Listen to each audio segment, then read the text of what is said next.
Hello, कैसे हैं आप लोग? आई होप सभी बहुत अच्छे होंगे। चलिए, मैंने कल बेसिक आपको ट्रिग्नोमेट्रिकल इक्वेशन बताया था। थोड़ा बहुत अगर कुछ नया होगा तो मैं क्वेश्चन के साथ बता दूंगा, क्योंकि ट्रिग्नोमेट्रिकल इक्वेशन से बेसिक देखा जाए तो क्वेश्चन एक आध ही आता है, तो मैंने उसको थोड़ा बहुत बता दिया है। इससे आपका काम चल जाएगा, मतलब आपके लिए एग्जाम के पॉइंट ऑफ व्यू से सफिशियंट है, मतलब इतने से काम हो सकता है अपना। चलिए, अब चलो मैं आज आज के लेक्चर में ट्रिग्नोमेट्रिकल इक्वेशन को खत्म करूंगा। मतलब आज मैं इसकी प्रैक्टिस कराऊंगा और इसकी प्रैक्टिस के साथ इसको खत्म करा दूंगा, ठीक है। चलिए देखो यहाँ पे क्या है आपका पहला question. Root three sine two theta sorry sec two theta equal to two theta की मुझे जनरल वैल्यू फाइंड आउट करनी है, ठीक है। जहाँ पे इस प्रकार का क्वेश्चन मार्क लगा है तो वहाँ पे हम केवल जनरल वैल्यू की बात करेंगे, ठीक है। तो मैं बार बार नहीं बोलूंगा, तो आपको इतना समझना है कि मैं जनरल वैल्यू की बात करने वाला हूँ, ठीक है। तो मैंने कल आपके साथ जनरली नौ ऐसे फॉर्मूले डिस्कस किए थे जो डायरेक्टली जनरल वैल्यू को रिप्रेजेंट करते हैं। जैसे मैंने कहा था साइन थीटा इक्वल टू जैसे जीरो है तो थीटा इक्वल टू कितना हो जाता है एन पाई। जैसे मैंने कहा था कॉस थीटा इक्वल टू ये जीरो है तो theta equal to two n plus one into pi by two. Tan theta equal to zero theta equal to n pi. Sine theta equal to sine alpha तो theta equal to n pi plus minus sorry plus minus one की power n into alpha. Cos theta equal to cos alpha तो theta equal to two n pi plus minus alpha. ऐसे और भी मैंने फॉर्मूले आपसे discuss किए थे, ठीक है। तो अगर जिन्होंने वो वाला लेक्चर नहीं देखा है तो प्रैक्टिस लेक्चर के पहले आधे घंटे का वो लेक्चर है, तो पहले उसको देख लीजिए तो चीजें ज्यादा अच्छे से क्लियर हो जाएगी, ठीक है। चलिए, सबसे पहला क्वेश्चन आपका है आपका क्या है आपका रूट थ्री कितना sec two theta equal to two. ऊपर कट तो नहीं हो रहा है? हाँ, नहीं हो रहा है। चलिए, अब आपने शायद गौर किया होगा तो कल के लेक्चर में मैंने जितने भी आपके डायरेक्ट फॉर्मूले जो बताए हैं वो या तो आपका सेक के पद सॉरी साइन के पदों में था, या कॉस के टर्म्स में था, या टेन के टर्म्स में था। तो जब भी ट्रिग्नोमेट्रिकल इक्वेशन का क्वेश्चन आता है तो आप लोग कोशिश करें कि उसको या तो साइन में कन्वर्ट हो जाए, या वो कॉस में कन्वर्ट हो जाए, या फिर वो क्वेश्चन टेन में कन्वर्ट हो जाए। तो देखो, पहले तो हम लोग क्या करेंगे, पहले इसको अपॉन में ले जाएंगे। तो यहाँ पे सेक टू थीटा इक्वल टू हो जाएगा टू बाई रूट थ्री, ठीक है। इसका रेसिप्रोकल करोगे तो one upon sec two theta, इसका reciprocal root three by two, ठीक है। दोनों साइड का मैंने रेसिप्रोकल मतलब विक्रम कर दिया। चलिए, सेक ऊपर जाके क्या बन जाएगा आपका कॉस टू थीटा, ठीक है। और ये कितना है रूट थ्री बाई टू। चलिए, यहाँ पे क्या है कॉस टू थीटा और यहाँ पे कॉस कितना है पाई बाई सिक्स, ठीक है। मैंने कल आपको फॉर्मूला बताया था, अगर cos theta equal to cos alpha हो, थीटा इक्वल टू होता है two n pi plus minus alpha. Theta equal to क्या होता है two n pi plus minus alpha. वही चीज यहाँ पे अप्लाई करेंगे तो टू थीटा इक्वल टू हो जाएगा two n pi plus minus pi by six. Two upon में जाएगा तो one by two two n pi plus minus pi by six. और आपको पता है यहाँ पे एन क्या है इंटीजर है। तो आई होप क्लियर होगा, बड़ा सिंपल सा क्वेश्चन है मैथमेटिकल इक्वेशन। चलिए, इसी से लीजिए अगला देखो। चलिए, अगला क्या है आपका cos two theta equal to कितना है आपका साइन अल्फा। चलिए, तो मुझे यहाँ पे थीटा की वैल्यू निकालनी है, मतलब थीटा यहाँ पे अननोन है। अल्फा यहाँ पे जिसकी वैल्यू निकालनी है वो आपका वेरिएबल एंगल का काम करेगा, चर कोण का काम करेगा, मतलब एक मतलब वेरिएबल का काम करेगा। और जो आपका बाद बाकी जो बचा हुआ पोर्शन है वो कांस्टेंट की तरह मतलब बिहेव करेगा। तो मान लीजिए मुझे इसको किसकी तरह मैं बिहेव में रखूंगा, थीटा की तरह, इसको मान लूंगा अल्फा। तो फॉर्मूला अगर यहाँ पे हम लगा सकते थे, अगर यहाँ पे जैसे कॉस थीटा है और यहाँ पे कॉस अल्फा होता तो इससे जस्ट पहले वाले क्वेश्चन वाला फॉर्मूला यहाँ पे लग जाता। लेकिन है क्या, यहाँ पे कॉस और यहाँ पे क्या है साइन है। और फॉर्मूले में है क्या, अगर लेफ्ट में कॉस है तो राइट में भी कॉस होना चाहिए, लेफ्ट में टेन है तो राइट में भी टेन होना चाहिए, लेफ्ट में साइन है तो राइट में भी साइन होना चाहिए। तो यहाँ पे एक काम करेंगे, जैसे यहाँ पे जैसे कॉस टू थीटा है तो इसको लिख देंगे कितना cos pi by two minus alpha. अब फायदा क्या होने वाला है कि जैसे कि लेफ्ट में आपका क्या है थीटा है तो सॉरी कॉस है, तो राइट में भी आपका क्या बन गया कॉस बन गया।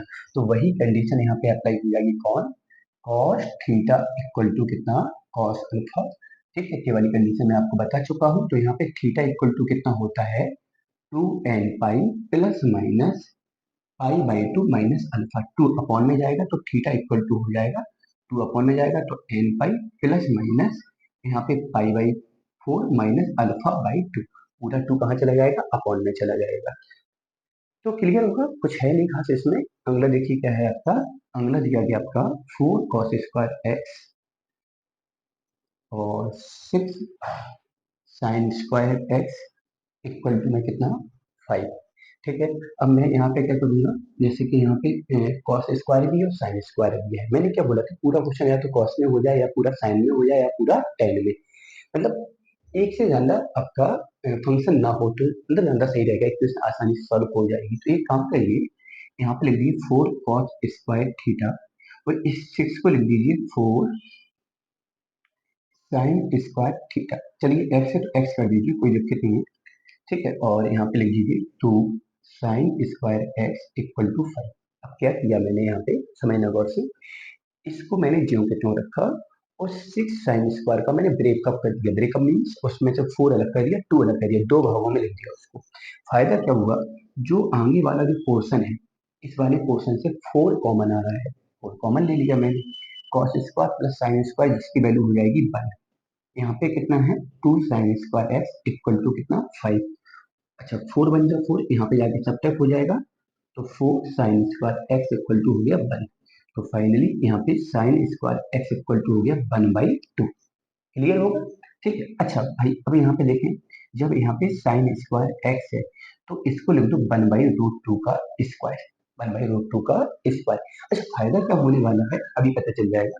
जैसे यहाँ पे साइन स्क्वायर एक्स है, अगर जो वाला टर्म्स भी साइन के पदों में बन जाता है तो एक मैंने फॉर्मूला बताया था sine square theta equal to sine square alpha. तो मैं क्या करूंगा, यहाँ पे साइन स्क्वायर एक्स को ज्यों के त्यों रखूंगा, यहाँ पे लिखूंगा साइन स्क्वायर π/4।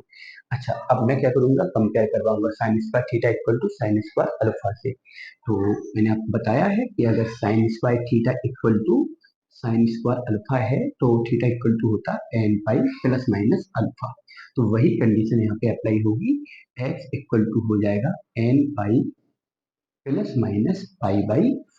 ठीक है, तो मैंने क्या किया यहाँ पे, इस 6 का मैंने ब्रेकअप किया 4 प्लस 2 में और इससे 4 कॉमन ले लिया, तो ये 4 और sine square plus cos square 1 बन गया। इसको ज्यों के त्यों, इसको ज्यों के त्यों, 4 बन जा 4, यहाँ पे जाके सबट्रैक्ट होगा 2 अपॉन में जाएगा, आपका फॉर्मूला बन जाएगा। तो आई होप ये दोनों क्वेश्चन आपके क्लियर होंगे। चलिए आगे देखते हैं।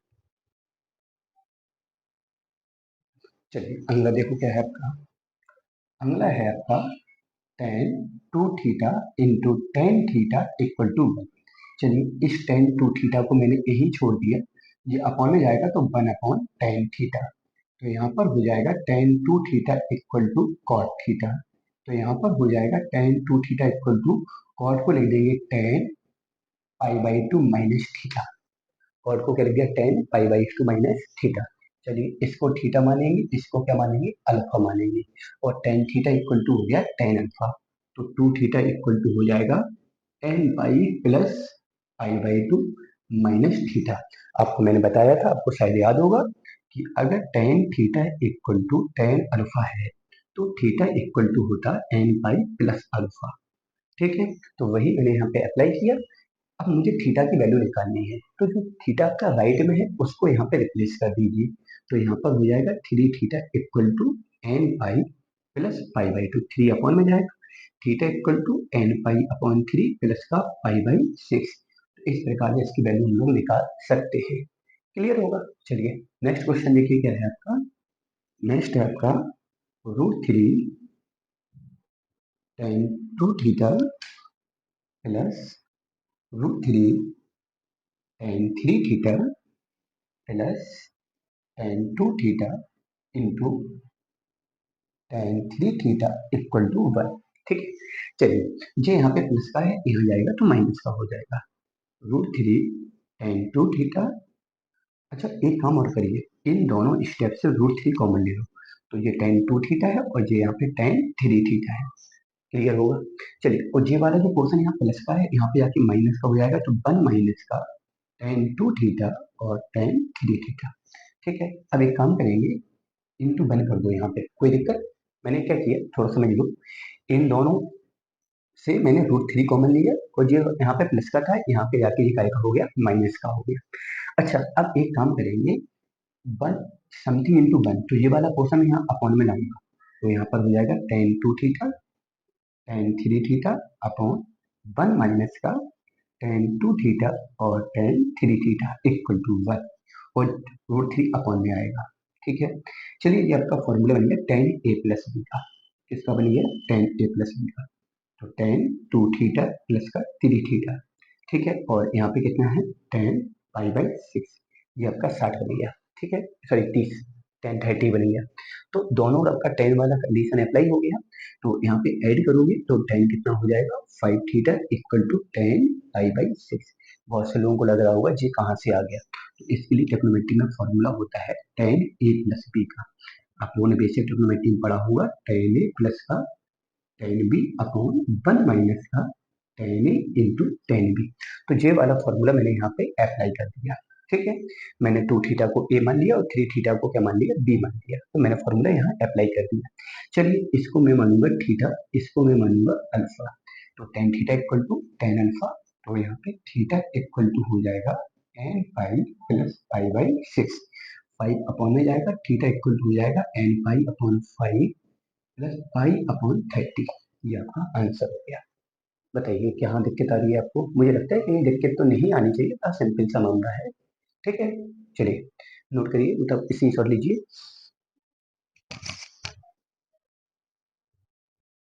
चलिए इसको देखेंगे, क्या है आपका? Two sine square theta plus root three cos theta plus one equal to zero, ठीक है। चलिए अब मुझे क्या करना है, यहाँ पे स्मॉलेस्ट पॉजिटिव एंगल निकालना है, मतलब यहाँ पे जनरल वैल्यू नहीं चाहिए। यहाँ पे इसको सॉल्व करके मुझे इस इक्वेशन को सेटिस्फाई करने वाला है कोई ऐसा एंगल निकालना है जो सबसे छोटा एंगल हो, इस इक्वेशन को सेटिस्फाई करने वाला। मैंने कल बोला भी था कि टेक्नोमेट्रिकल इक्वेशन को सॉल्व करने पर मतलब इनफाइनाइट आपको ऐसे आंसर मिल सकते हैं जो उस इक्वेशन को क्या करते हैं? सेटिस्फाई करते हैं। तो उसमें उन्होंने बोल रखा है कि मुझे एक ऐसा पॉजिटिव एंगल निकालना है जो सबसे स्मॉलेस्ट हो, इस इक्वेशन को सेटिस्फाई करने वाला, मतलब जो इक्वेशन दी गई है उसको सेटिस्फाई करने वाला। तो देखो क्या करेंगे, पहले तो मैं इस, देखो यहाँ पे कॉस है तो इसको भी कॉस में कन्वर्ट कर दो, ठीक है। यहाँ पे कितना है? रूट थ्री कॉस थीटा और plus one is equal to zero. Two minus का टू कॉस स्क्वायर थीटा, यहाँ पे रूट थ्री कॉस थीटा और प्लस वन बराबर जीरो। ये यहाँ पे जाएगा तो two cos square theta minus root three, यहाँ पे कॉस थीटा, टू और वन कितना हो गया? थ्री, इक्वल में कितना हो गया? जीरो। चलिए फैक्टर वगैरह कर दीजिए यहाँ पे। तो जब मैं इसका फैक्टर करूंगा तो क्या हो जाएगा? थ्री टू जा सिक्स। अच्छा, तो यहाँ पे क्या हो जाएगा? Two cos square theta minus two root three cos theta. तो मुझे कुछ गड़बड़ लग रहा है क्या? हम्म, और यहाँ पे कितना हो जाएगा? Root three cos theta. मुझे लग रहा है इस क्वेश्चन में मैंने कुछ गलत नोट किया है, एक मिनट। क्वेश्चन क्या था आपका? स्मॉलेस्ट पॉजिटिव एंगल निकालना था। वन मिनट, एक मिनट।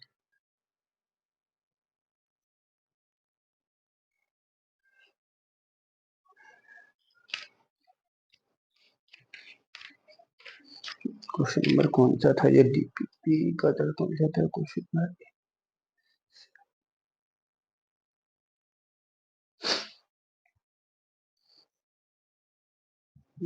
क्वेश्चन तो सही है। क्या करेंगे यहाँ पे? थ्री टू सिक्स और अब तक करेंगे माइनस थ्री, कुछ फायदा नहीं होने वाला है। तो एक काम करिएगा, यहाँ पे मैं धराचार फॉर्मूला अप्लाई करने वाला हूँ, ठीक है। धराचार फॉर्मूला मतलब क्या है? Cos theta equal to minus B, minus minus plus root three plus minus root के अंदर बी स्क्वायर। तो यहाँ पे हो जाएगा थ्री का रूट थ्री का स्क्वायर थ्री माइनस फोर ए सी। यार कुछ ना कुछ तो गड़बड़ लग रहा है यार। आपका रूट से इमेजिनरी का बन रहा है। थ्री क्वेश्चन तो यही था आपका, साइन स्क्वायर रूट। अरे यार, यहाँ पे क्या है? प्लस है और मैंने यहाँ पे क्या कर दिया? माइनस कर दिया, वही मुझे पता। फिर कुछ ना कुछ तो हाँ। पूरे क्वेश्चन में गलती हो गई। क्या करेंगे, जब मैंने इसको रिप्लेस किया तो जी प्लस का हो गया और जी प्लस का था माइनस का हो गया, और टू और वन थ्री प्लस का यहाँ पे आके माइनस का हो जाएगा। वही मुझे लग रहा था कि क्वेश्चन तो सही नोट किया मैंने, फिर गलत क्यों हो रहा है? हाँ चलिए देखिए कंटिन्यू करें। तो यहाँ पे क्या है? टू कॉस स्क्वायर थीटा और यहाँ पे कितना हो जाएगा? माइनस का 2√3 कॉस थीटा प्लस का √3 cos theta minus 3 equal to 0। यहाँ से मैंने 2 कॉस थीटा कॉमन ले लिया, तो यहाँ पे बचा कितना, कॉस थीटा माइनस √3, और यहाँ से प्लस √3 कॉमन ले लिया, तो यहाँ बचा कॉस थीटा माइनस √3 इक्वल में कितना हो गया, 0। तो पहले फैक्टर में क्या है, कॉस थीटा माइनस √3, और दूसरे फैक्टर में है 2 कॉस थीटा प्लस √3 इक्वल में कितना है आपका, 0 है। चलिए अब मैं क्या करूंगा, इस वाले फैक्टर को मैं 0 करूंगा, cos theta minus √3 equal to 0। तो cos theta equal to minus sorry plus √3। अब भाई ये कॉस थीटा की जो वैल्यू है वो प्लस √3 है, जो मोर देन 1 है, जो मोर देन कितनी है, 1 है, तो ये सेटिस्फाई ही नहीं होगी, क्योंकि कॉस और साइन की वैल्यू कभी 1 से ज्यादा नहीं आनी चाहिए, और √3 की जो वैल्यू होती है 1.732 के अप्रॉक्स होती है, तो इसलिए ये तो इन्वर्टेड हो गया। इसको उठाएंगे तो 2 cos theta plus √3 equal to 0, तो cos theta equal to minus √3/2। ठीक है, तो भाई फर्स्ट क्वाड्रेंट में तो ये होगा नहीं, सेकंड क्वाड्रेंट में ही आएगा, तो सेकंड क्वाड्रेंट में किस एंगल के लिए जाएगा ये आपका, 150 के लिए, तो मैं बोल सकता हूँ 150 डिग्री। कॉस अगर 150 की वैल्यू निकालोगे तो कितना आएगा आपका, यही आंसर आ रहा है आपका, कितना, कितना, √3/2 है, तो 150 का नहीं होगा। हम्म, तो कितना हो जाएगा आपका, भाई भाई हाँ, यही आएगा। चलिए इस सॉल्व कीजिए इसका। चलिए अगला देखिए। इससे पहले वाले क्वेश्चन में आप लोग पूछ रहे हो, जो मैंने भी मैं इसको रब कर दिया है कि इसका लोगों ने जनरल वैल्यू क्यों नहीं निकाला। तो यहाँ पे जनरल वैल्यू नहीं, इन्होंने स्पेसिफिक बोल रखा था कि इस इक्वेशन को सेटिस्फाई करने वाला मुझे वो स्मॉलेस्ट एंगल निकालना है जो इक्वेशन को पूरी तरह से क्या कर रहा हो, सेटिस्फाई कर रहा हो। इसलिए मैंने क्या किया, केवल एक ही एंगल निकाला जो मतलब सबसे छोटा एंगल आ रहा था। तो सबसे छोटा एंगल आपका कितना आ रहा था, 150 ही आ रहा था। कितना आ रहा था, 150। ठीक है, चलिए अगला देखिए क्या है आपका, sine theta cos theta equal में कितना है, √2। चलिए अब क्या करेंगे, इसमें अपन को जनरल वैल्यू फाइंड आउट करेंगे। ठीक है, अगर स्पेशली ऐसा कुछ ना दिया जाए, कोई इंटरवल ना दिया जाए, कोई क्राइटेरिया ना लगाया जाए, जनरली आपको फ्रीडम करके छोड़ दिया जाए कि भाई आप लोग अपने मतलब एंगल निकालो, तो आप लोगों को जनरल वैल्यू निकालनी। अब कोई क्राइटेरिया फिक्स हो गया, 0 से पाई के लिए, 0 से 2 पाई के लिए, -पाई से पाई के लिए, 0 से पाई/2 के लिए, ऐसा कोई क्राइटेरिया फिक्स हो कि वहां पे एंगल निकालो, तो फिर आप लोग फिक्स वही एंगल निकालो जो उसके अंदर होगा। और जब ऐसी कोई कंडीशन नहीं हो तो हम लोग जनरल एंगल निकालेंगे, जनरल वैल्यू को फाइंड आउट करेंगे। ठीक है, चलिए अब देखो यहाँ पे हम लोग क्या करने वाले हैं, देखो यहाँ पे अब क्या है आपका बेटा, यहाँ पे देखिए ये वाला क्वेश्चन है आपका, sine theta plus cos theta equal to √2 है। ठीक है, यहाँ पे मुझे क्या करना है, जनरल वैल्यू निकालना है। तो जनरल वैल्यू में मैंने क्या बोला कि आपका पूरा क्वेश्चन साइन के पदों में होता है या पूरा क्वेश्चन कॉस के पदों में होता है। अब यहाँ पे साइन और कॉस दोनों है, तो आपको शायद पता होगा इस टाइप का क्वेश्चन हो, a sine theta plus minus b cos theta, जब इसको साइन कॉस में कन्वर्ट करना हो तो मैं करता हूँ साइन के गुणांक का वर्ग, कॉस के गुणांक का वर्ग, दोनों को जोड़ के इसका जो वर्गमूल आता है उसका गुणा और भाग करते हैं, या फिर यहाँ पे तो दोनों पक्षों में भाग दे सकते हैं। तो यहाँ पे साइन का गुणांक 1 है और कॉस का गुणांक भी कितना है, 1 है। तो इस 1 का स्क्वायर 1 होगा, इस 1 का स्क्वायर 1 होगा, इसका रूट कितना हो जाएगा, √2 आएगा। √2 से दोनों पक्षों में भाग देंगे, दोनों पक्षों में हम लोग क्या करेंगे, भाग देंगे। तो यहाँ पे क्या हो जाएगा, साइन थीटा 1/√2, और यहाँ पे कॉस थीटा 1/√2, और यहाँ पे √2 में √2 से दोगे तो 1 हो जाएगा। तो मैंने क्या किया कि दोनों साइड मैंने √2 से डिवाइड कर दिया। √2 से ही डिवाइड क्यों किया, इस पता, अब जी कैसे पता चलेगा डिवाइड किसका करना है, तो मैंने क्या बोला, जब भी इस टाइप का क्वेश्चन मिलेगा तो साइन के गुणांक को उठाओगे, उसका स्क्वायर करना, कॉस के गुणांक को उठाना, उसका स्क्वायर करना, दोनों को जोड़ कर उसका स्क्वायर रूट लेना। स्क्वायर रूट मीन वर्गमूल, वर्गमूल लेने के बाद जो वैल्यू आती है उसी का दोनों साइड क्या कर दो, डिवाइड कर दो। तो देखो यहाँ पे लिख दो कॉस थीटा, और यहाँ पे कॉस π/4, ठीक है, प्लस यहाँ पे साइन थीटा और कितना, साइन π/4 इक्वल टू 1। तो ये कॉस ए माइनस बी बन गया, तो कॉस थीटा माइनस का π/4 इक्वल टू में ये कितना हो गया, 1 है तो 1 कॉस 0 हो गया। इसको मानेंगे थीटा, इसको मानेंगे अल्फा। कहो सर यहाँ पे 0 कैसे हुआ, क्योंकि कॉस 0 की वैल्यू कितनी होती है, 1 होती है। तो कॉस थीटा इक्वल टू कितना हो गया, कॉस अल्फा। जब cos theta equal to cos alpha होगा तो थीटा इक्वल टू होगा 2n pi plus minus zero. तो जीरो को ऐड करो या सब्ट्रैक्ट करो, कोई फर्क नहीं पड़ने वाला है, नहीं कुछ दिक्कत नहीं होगी यहाँ पे। तो 2n पाई और ये यहाँ पे जाएगा तो प्लस का कितना हो जाएगा पाई/4। तो ये इस क्वेश्चन को सेटिस्फाई करने वाला कौन सा वैल्यू है, जनरल वैल्यू है। तो केवल इस क्वेश्चन को छोड़ के बाकी के बाकी सारे क्वेश्चन में आपने कौन सी वैल्यू निकाली, जनरल वैल्यू। यहाँ पे जनरल वैल्यू क्यों नहीं निकाली, क्योंकि उन्होंने स्पेशली बोला है कि सबसे स्मॉलेस्ट एंगल निकालना है, तो इक्वेशन को क्या करता हूँ, सेटिस्फाई करता हूँ। ठीक है, इस इक्वेशन में बस अकेला आपका अलग है, बाकी सारे के सारे क्वेश्चन जो है आपकी जनरल वैल्यू के लिए है। चलिए इसमें सॉल्व लीजिए। चलिए देखो यहाँ पे ये वाला क्वेश्चन थोड़ा सा आपके लिए नया है, क्योंकि यहाँ पे मैंने एक साथ दो वेरिएबल ले लिए, दो वेरिएबल मतलब दो चर ले लिए, एक्स और वाई दोनों के मान निकालने हैं जब एक्स प्लस वाई पाई/4 हो और 10x plus 10y equal to 1 हो। ठीक है, तो मुझे एक्स और वाई दोनों का मान निकालना है, दोनों की जनरल वैल्यू निकालनी है। तो देखो कैसे करेंगे, इस क्वेश्चन को समझेंगे। देखो x plus y equal to पाई/4, यहाँ पे मैंने 10 ले लिया, तो 10x plus y equal to कितना, 10 पाई/4, 10 कितना पाई/4। और क्लियर है। इसके बाद मैं क्या करूंगा, यहाँ पे देखिएगा, तो मैंने क्या किया यहाँ पे, यहाँ पे प्लस है ना, हाँ चलिए, तो मैंने यहाँ पे फॉर्मूला तोड़ा, tan a प्लस का tan b अपॉन 1 माइनस का tan a into tan b equal to 10 पाई/4 की वैल्यू कितनी होती है, 1 होती है। ठीक है, ये अपॉन वाला यहाँ इंटू में जाएगा, तो tan x प्लस का tan y equal to 1 minus का tan x into tan y। इसकी वैल्यू कितनी है अपने पास, 1 है, तो इसको मैंने 1 लिखा, 1 इक्वल टू 1 माइनस का tan x into tan y। 1 से 1 कैंसिल हो गया, तो tan x into tan y equal to हो गया आपका 0। ठीक है, तो यहाँ पे दो फैक्टर है और दोनों फैक्टर के बराबर में कितना है, 0 है। वही सिंपल सी कंडीशन, पहले वाले फैक्टर को मैं 0 करूंगा, tan x इक्वल टू 0, तो x इक्वल टू n पाई, और फिर मैंने tan y को 0 किया, तो y इक्वल टू कितना हो गया, n पाई। तो ये दोनों इक्वेशन को सेटिस्फाई, मतलब दोनों में वैल्यू आ गई, एक्स की भी वैल्यू आ गई और वाई की भी वैल्यू आ गई। ठीक है, तो यही था। चलिए इसकी सॉल्व लीजिए इसका। चलिए अगला देखिए, चलिए यही बता दे रहा हूँ, इस एक ही में खत्म कर दूंगा। चलिए अब देखो यहाँ पे, हाँ इसमें एक काम और कर सकते हो आप लोग अगर चाहो तो, क्या कर सकते हो, जो एक्स और वाई की वैल्यू है उसके लिए अपने लोग क्या करना, क्या है कि दोनों इक्वेशन को सॉल्व करके अपना वैल्यू निकालिए। तो ऐसा भी कर सकते हो कि एक्स पुट कर सकते हैं अपन लोग कहाँ पे, इसे फर्स्ट मान लीजिए, तो एक्स को जब यहाँ पुट करोगे तो क्या हो जाएगा, n pi plus y equal to कितना, पाई/4, तो वाई इक्वल टू हो जाएगा पाई/4 माइनस का n पाई।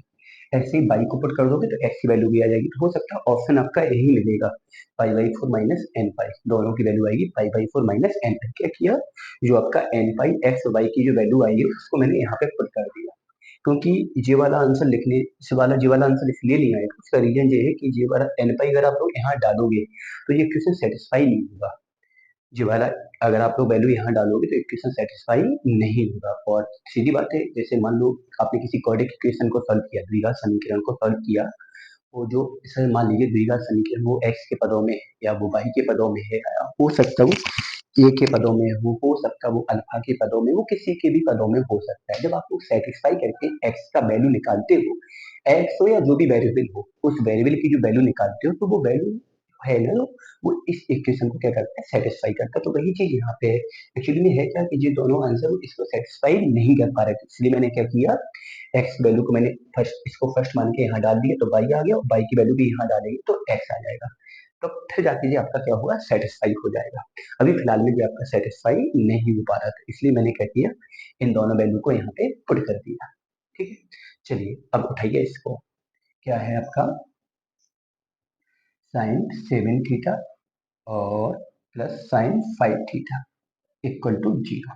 ठीक है, अब इसको सॉल्व कैसे करेंगे, बड़ा सिंपल सा फंडा है, इसको मान लीजिए सी, इसको मान लीजिए डी, इस टाइप का क्वेश्चन भी आ जाता है।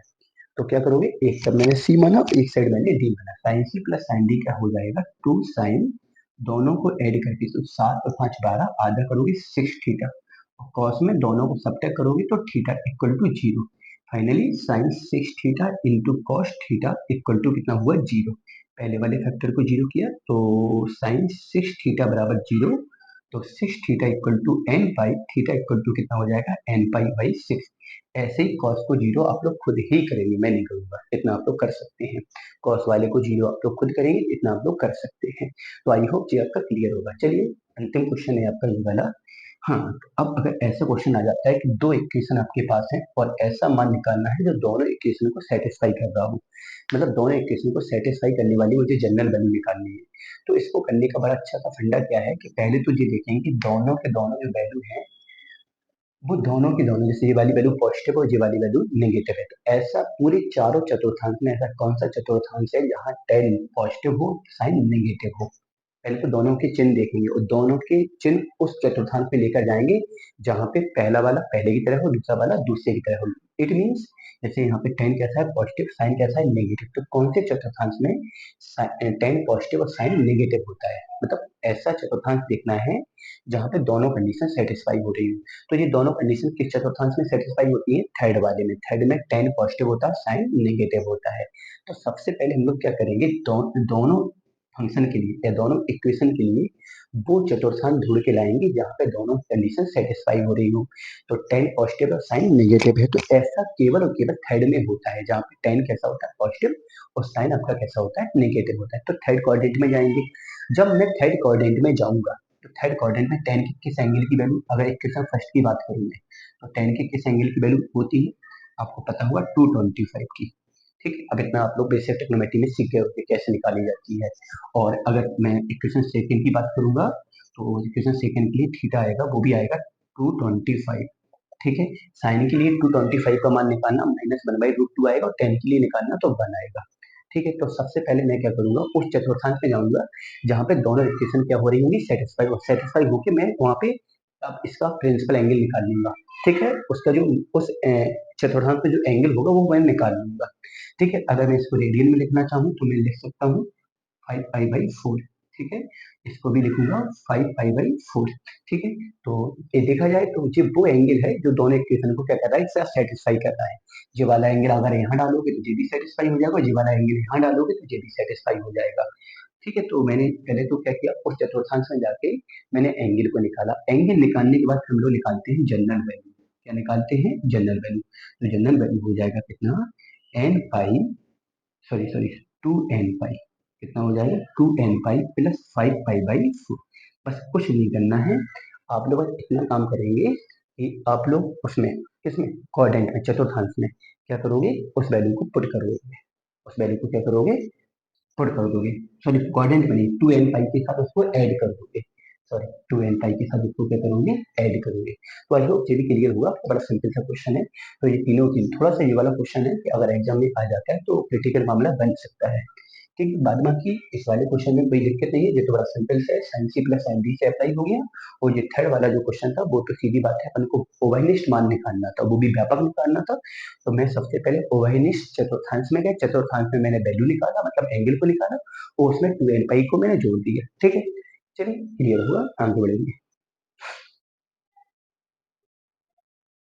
चलिए अब इसको भी देखो, इसमें टेन और कॉट है, मैंने क्या बोला, या तो पूरा क्वेश्चन टेन में हो या पूरा कॉट में हो या सॉरी साइन में हो या पूरा कॉस में, एक ही टेक्नोमेटिकल फंक्शन में क्वेश्चन को चेंज करने की कोशिश करना है अपन को। तो देखो भाई क्या कर सकते हैं इसमें, इस वाले क्वेश्चन में मैं एक काम करूंगा, इस टेन स्क्वायर थीटा को ज्यो कहता हूँ, कॉट स्क्वायर थीटा को ज्यो कहता हूँ, इसको उठा के यार भाई एक काम करो, इस कॉट को लिख दो 1/tan स्क्वायर थीटा, इक्वल में कितना है 1/2। ठीक है, एलसीएम लोगे तो टेन की power 4 theta plus 1/tan square theta equal to 2। तो टेन की power 4 theta plus 1 equal to 2 tan square theta. ठीक है, उठा के यहाँ लाओ, तो टेन की पावर 4 थीटा माइनस का 2 tan square theta plus 1 equal to 0। चलिए यहाँ पे क्या हो जाएगा, tan square theta minus 1 equal to कितना हो जाएगा 0। तो tan square theta equal to हो जाएगा 1। ठीक है, यहाँ बनेगा स्क्वायर, थोड़ा सा फास्ट हो रहा है क्योंकि मैंने कहा है कि थोड़ा सा फास्ट चलूंगा, जितने लोगों का भी अप्रैल में एग्जाम उनको ज्यादा ज्यादा मिल जाए, सीईटी वालों को ज्यादा ज्यादा मिल जाए। वैसे मेरा पूरा टारगेट है सितंबर वाले एनडीए एग्जाम के लिए, क्योंकि सितंबर में जो एनडीए का एग्जाम होगा तब तक मुझे पूरा सिलेबस खत्म कराना है। तो थोड़ा फास्ट भी अभी, शायद मैं कल से थोड़ा सा फास्ट भी हो गया हूँ। तो क्या है कि मैं, ये वाला चैप्टर ऐसा भी है कि इसको फास्ट पढ़ा भी जा सकता है क्योंकि ज्यादा कुछ खास है नहीं इसमें। आप बेसिकली वो 9 फॉर्मूले अगर आपको हैं तो आपके लिए एनडीए के लिए सफिशिएंट है। ठीक है, अभी हो सकता है कि और कुछ भी अगर इसमें अच्छे क्वेश्चन होंगे तो मैं अभी करवा दूंगा अभी एक आध दिन में, और भी अगर अच्छे क्वेश्चन होते हैं। तो अभी तो ट्रिग्नोमेट्री चल ही रही है। ठीक है, तो मैंने क्या किया, कॉट को 1/10 इसको यहाँ पे रिप्लेस किया, इसके बाद इसको उठा के यहाँ पे लाए तो माइनस का हो गया, और टेन स्क्वायर थीटा माइनस 1 का होल स्क्वायर इक्वल टू 0, तो tan square theta equal to 1 का स्क्वायर। ठीक है, सीईटी वालों के लिए भी अभी काफी टाइम समय है, तो उनका तो काफी जल्द सिलेबस में मैथ का करवा दूंगा, है ना। खैर, बाद बाकी एनडीए वालों के लिए जिनका पेपर अभी लेटेस्ट है, तो उनके लिए मैं सोच रहा हूँ ज्यादा ज्यादा चैप्टर हो जाए। मैं कल आपका tangle property, height and distance, दो में से कोई ना कोई एक और स्टार्ट करूंगा कल मीन्स अगले लेक्चर में। हो सकता है कल आपका डबल लेक्चर भी आ सकता है, क्योंकि ट्यूसडे को लेक्चर आना थोड़ा पॉसिबल नहीं हो पाएगा। ठीक है, तो कल हो सकता है डबल लेक्चर आ जाए, तो यहाँ पे क्या हो जाएगा, tan square theta equal to tan square pi by four. ठीक है, अब मैं क्या करूंगा, general value theta equal to ten pi plus minus pi by four. तो इस प्रकार से वही सब है, बड़ा सिंपल सा टॉपिक है। आप लोगों का अगर कोई बुक हो, नहीं है तो एनसीईआरटी हो, नहीं हो तो गूगल कर लीजिए, बहुत सारे क्वेश्चन आपको सीरीज मिल जाती है गूगल पे, तो उससे आप लोग इसको सॉल्व करिएगा, और अगर कोई दिक्कत आती है तो आप लोग उसका स्क्रीनशॉट मुझे भेज दीजिएगा, तो मैं उसको डिस्कस करूंगा। चलिए मिलते हैं नेक्स्ट लेक्चर में। Okay, bye.